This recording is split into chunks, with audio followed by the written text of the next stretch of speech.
नमस्कार दोस्तों, बहुत बहुत स्वागत है आपका गर्भित ऑनलाइन क्लासेस में। तो दोस्तों, आज की इस वीडियो में हम बात करेंगे यूपी बोर्ड 10th क्लास के गणित के सिलेबस के बारे में। दोस्तों, जैसा कि आप जानते हैं, कोरोना महामारी की वजह से आपका सिलेबस जो है वो 30% रिड्यूस कर दिया गया था, ठीक है, जो आज भी जारी है। तो दोस्तों, आज की इस वीडियो में हम जानेंगे कि मैथ में आपको कितना सिलेबस पढ़ना है और कितना आपको नहीं पढ़ना है। कहने का मतलब 30% जो सिलेबस आपका जो रिड्यूस किया गया है वो भी जानेंगे, और जो आपको पढ़ना है 70% बचा हुआ सिलेबस वो भी हम आज की इस वीडियो में जानेंगे। तो दोस्तों, आज की वीडियो स्टार्ट करने से पहले बता दूं, यदि आपने हमारा चैनल सब्सक्राइब नहीं किया है तो नीचे आने वाले रेड कलर में सब्सक्राइब कर लें, साथ में आने वाले बेल आइकन पर जरूर क्लिक करें, जिससे कि इस चैनल पर आने वाली लेटेस्ट वीडियो की जानकारी आपको सबसे पहले हो सके।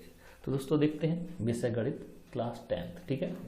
जो आपका पेपर होगा वो 3 घंटे का होगा। आप इसमें देख सकते हैं, इसमें 70 अंक की लिखित परीक्षा और 30 अंक जो है आपका प्रोजेक्ट का, जो आपको कॉलेज में सबमिट होगा, ठीक है। तो और न्यूनतम उत्तीर्ण जो नंबर है आपके 23 नंबर आपको लाने हैं, ठीक है। और 10 अंक आपको प्रोजेक्ट कार्य में लाने हैं पास होने के लिए। कुल जो आपको 33 अंक इसमें लाने हैं, ठीक है। तो सबसे पहले यूनिट देख लेते हैं, कौन कौन सी यूनिट कितने कितने नंबर की आएगी। पहली यूनिट है आपकी संख्या पद्धति, जो आपकी 5 अंक की आएगी, ठीक है। दूसरी आपकी बीजगणित, जो आपकी 18 अंक की आएगी। उसके बाद है निर्देशांक ज्यामिति, जो आपकी 5 अंक की आएगी। चौथी यूनिट है आपकी ज्यामिति, जो आपकी 12 अंक की आएगी। उसके बाद है आपकी 5वीं यूनिट त्रिकोणमिति, जो आपकी 10 अंक की आएगी। और आपकी 6ठी यूनिट है मेंसुरेशन, जो आपकी 10 अंक की आएगी। और सांख्यिकी लास्ट यूनिट जो बचती है आपकी सांख्यिकी, वो आपकी 10 अंक की आएगी। टोटल जो है वो आपका 70 अंक का ये पेपर हो जाता है, ठीक है। तो अब हम यूनिट में जाकर डिटेल वाइज सिलेबस देख लेते हैं कि आपको क्या क्या पढ़ना है। सबसे पहले यूनिट इकाई 1 संख्या पद्धति, इसमें आपको क्या क्या पढ़ना है। सबसे पहले आपकी जो है आपका चैप्टर वास्तविक संख्या, इसमें आपको पढ़ना है यूक्लिड विभाजन प्रमेय। उसके बाद अंकगणित का आधारभूत प्रमेय, उदाहरण सहित, जैसे कि आपका √2, √3, √5 और अपरिमेय संख्याओं का सत्यापन, ठीक है। उसके बाद आपको पढ़ना है परिमेय संख्याओं का शांत अशांत आवर्ती दशमलव के पदों में निरूपण, ठीक है। 3 से 4 टॉपिक आपको उसको पढ़ने हैं। नेक्स्ट है इकाई 2, ठीक है, बीजगणित। इसमें क्या क्या पढ़ना है, तो पहला चैप्टर इसमें 2 चरों वाले रैखिक समीकरण युग्म। इसमें क्या क्या पढ़ना है आपको, 2 चरों में रैखिक समीकरण युग्म और रैखिक युग्म का ग्राफी विधि से हल, ठीक है।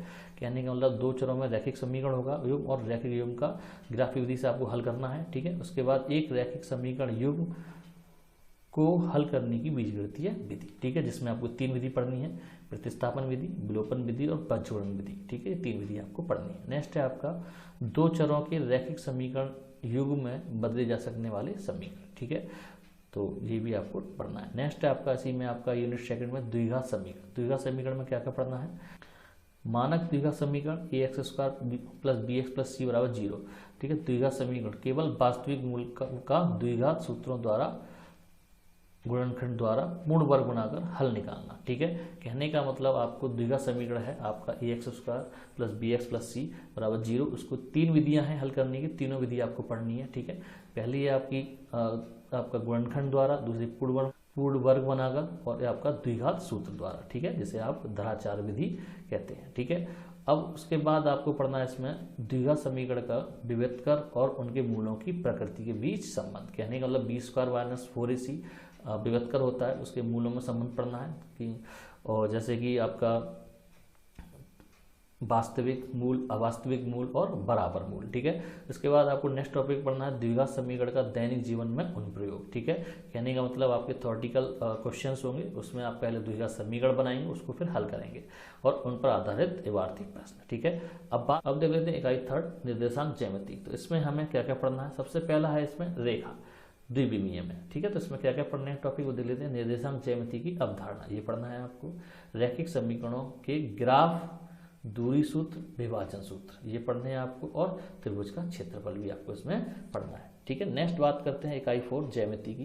तो ज्यामिति में आपका सबसे पहला जो टॉपिक है, वो पहला जो आपका चैप्टर है वो है त्रिभुज।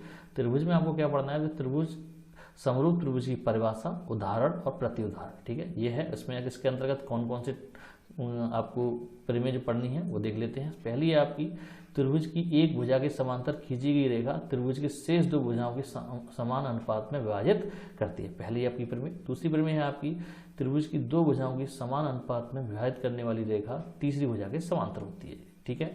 उसके बाद तीसरी प्रमेय देख लेते हैं, यदि 2 त्रिभुजों में संगत भुजाएं एक युग्म अनुपातिक हो और अंतरित कोण बराबर हो तो त्रिभुज समरूप होते हैं, ठीक है। चौथी जो आपकी प्रमेय है, यदि दो त्रिभुजों में संगत कोणों का एक युग्म बराबर हो और उनकी संगत भुजाएं समान अनुपातिक हो तो त्रिभुज समरूप होते हैं। ठीक है। उसके बाद पांचवी जो प्रमेय है आपकी वो है आपकी, एक त्रिभुज का एक कोण और दूसरे त्रिभुज के संगत कोण बराबर हो तो उनकी संगत भुजाएं समान अनुपातिक हो तो त्रिभुज समरूप होगा। ठीक है।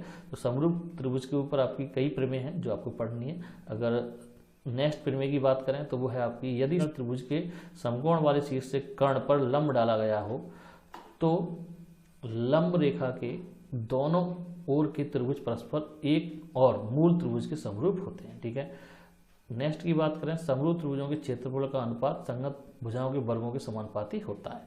ठीक है। नेक्स्ट जो आपकी प्रमेय है वो है, एक समकोण त्रिभुज में कर्ण का वर्ग अन्य दो भुजाओं के वर्गों के योगफल के बराबर होता है। ये प्रमेय भी आपको पढ़नी है। नेक्स्ट है आपकी, किसी त्रिभुज में यदि एक भुजा का वर्ग अन्य दो भुजाओं के वर्गों के योगफल के बराबर हो तो पहली भुजा के सामने का कोण समकोण होता है। ठीक है। अब रचनाओं की बात कर लें इसी यूनिट में। तो रचनाओं में आपको पहली रचना है, दिए गए रेखाखंड को दिए गए अनुपात में विभाजित करना। ठीक है। तो आंतरिक विभाजन होगा। नेक्स्ट है आपका, एक वृत्त के बाहर स्थित एक बिंदु से उस पर स्पर्श रेखाओं की रचना करना। ठीक है। नेक्स्ट है आपका, एक दिए गए त्रिभुज के समरूप एक त्रिभुज की रचना करना। ठीक है। 3 रचनाएं इसमें आपको पढ़नी है। नेक्स्ट बात करते हैं इकाई 5 की, त्रिकोणमिति की। तो त्रिकोणमिति में ठीक है, सबसे पहला जो है आपका चैप्टर वो है त्रिकोणमिति का परिचय। इसमें क्या क्या पढ़ना है, समकोण त्रिभुज के न्यून कोणों की त्रिकोणमितीय अनुपात 0 से लेकर 90 के त्रिकोणमितीय अनुपात, ये आपको पढ़ना है। नेक्स्ट है आपका त्रिकोणमितीय अनुपातों के मान। ठीक है। जैसे आपका 30, 45, 60, 0 और 90 डिग्री इनके बीच संबंध। उसके बाद नेक्स्ट जो है इसमें त्रिकोणमितीय समसमीकाओं में केवल आपको पूरक कोणों के त्रिकोणमितीय अनुपात आपको पढ़ने हैं। नेक्स्ट देखते हैं ऊंचाई दूरी। तो ऊंचाई दूरी में आपको जो जो टॉपिक पढ़ने वो देख लेते हैं। सबसे पहले उन्नयन कोण, अवनमन कोण, ऊंचाई दूरी पर साधारण प्रश्न। ठीक है। और उन्नयन कोण अवनमन कोण जो होंगे वो केवल 30, 45 और 60 ही होने चाहिए। ठीक है। तो ये तो रही आपकी यूनिट नंबर 5। ठीक है। अब बात करते हैं यूनिट नंबर 6 की, मेंसुरेशन की। तो इसमें क्या क्या पढ़ना है, सबसे पहला है आपका वृत्तों से संबंधित क्षेत्रफल। ठीक है। वृत्तों से संबंधित जितने भी क्षेत्रफल हैं वो आपको पढ़ने, जैसे कि आपका वृत्त का क्षेत्रफल, वृत्त के त्रिज्यखंड का क्षेत्रफल, वृत्तखंड के क्षेत्रफल, उपयुक्त समतल आकृतियों के संयोजन, कहने वाला ये आकृतियां आपस में जुड़कर जो क्षेत्रफल बनाती हैं उसका क्षेत्रफल। ठीक है। अब इसमें जो कोण होंगे वो लिए जाएंगे आपको केंद्रीय कोण 60, 90 और 120। ठीक है। उसके बाद बात करें दूसरे चैप्टर की इस यूनिट में पृष्ठीय क्षेत्रफल और आयतन। तो ठीक है, सबसे पहला है आपका निम्नलिखित किन्हीं दो द्वारा समायोजित समतल आकृतियों का पृष्ठीय क्षेत्रफल तथा आयतन। ठीक है। कौन कौन सी आकृति होंगी आपकी, घन, घनाभ, गोला, अर्धगोला और लंबवृत्तीय, बेलन, शंकु, शंकु और छिन्नक। ठीक है। तो आपकी सभी आकृतियां दे दी हैं। ठीक है। उसके बाद दूसरे की बात करें खा की, तो एक तरह के धात्विक ठोस का दूसरे में परिवर्तन करने से संबंधित प्रश्न। ठीक है। जैसे कि आपका कोई बेलन है और बेलन को बदल कर एक गोले में बदल दिया, इस तरीके के क्वेश्चन आएंगे। ठीक है, जो आपको करने हैं। ठीक है। अब बात करें इकाई 7 की, सांख्यिकी। तो सांख्यिकी में क्या करना है आपको, सबसे पहले सांख्यिकी में वर्गीकृत आंकड़ों का माध्य, माध्यिका और बहुलक और संचयी बारंबारता ग्राफ, ये आपको पढ़ना है। ठीक है। तो ये तो रहा आपका 70% सिलेबस जो आपको पढ़ना है। ठीक है, जो आपकी कोर्स में होगा। अब बात करते हैं 30% सिलेबस की जो आपको नहीं पढ़ना है। तो दोस्तों सबसे पहले इकाई 2 में बीजगणित में आपको क्या नहीं पढ़ना। सबसे पहले बहुपद।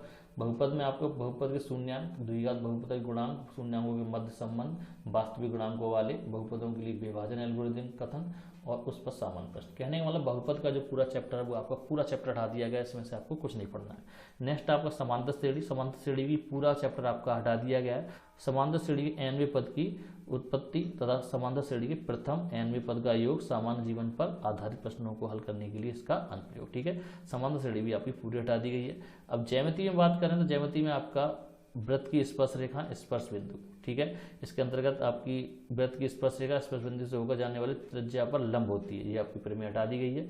उसके बाद आपका किसी बाह्य बिंदु से खींची गई दो स्पर्श रेखाओं की लंबाइयां बराबर होती हैं, ये भी आपकी प्रमेय और निर्णय आपकी हटा दी गई है। ठीक है। बात करते हैं त्रिकोणमिति। त्रिकोणमिति में आपकी त्रिकोणमिति समसमीकरण सब हटा दी गई। समसमीकरण sine square theta plus cos square one को स्थापित करना, इसका अनुप्रयोग करना, ये आपको हटा दिया गया है। ठीक है। नेक्स्ट बात करते हैं प्रायिकता। तो प्रायिकता का पूरा चैप्टर जो है आपका लास्ट चैप्टर है वो पूरा हटा दिया गया है। ठीक है। इसमें से आपको प्रायिकता में से कुछ नहीं पढ़ना है। तो दोस्तों ये थी आज की वीडियो जिसमें मैंने हाई स्कूल के रिमेनिंग और रिड्यूस सिलेबस के बारे में बताया है। दोस्तों ये तो रहा आपका हिंदी मीडियम छात्रों के लिए। जल्द ही मैं इसके इंग्लिश मीडियम छात्रों के लिए ये सिलेबस लेके आऊँगा, तो बने रहिए चैनल पर। मिलते हैं अगली वीडियो में। जय हिंद, जय भारत।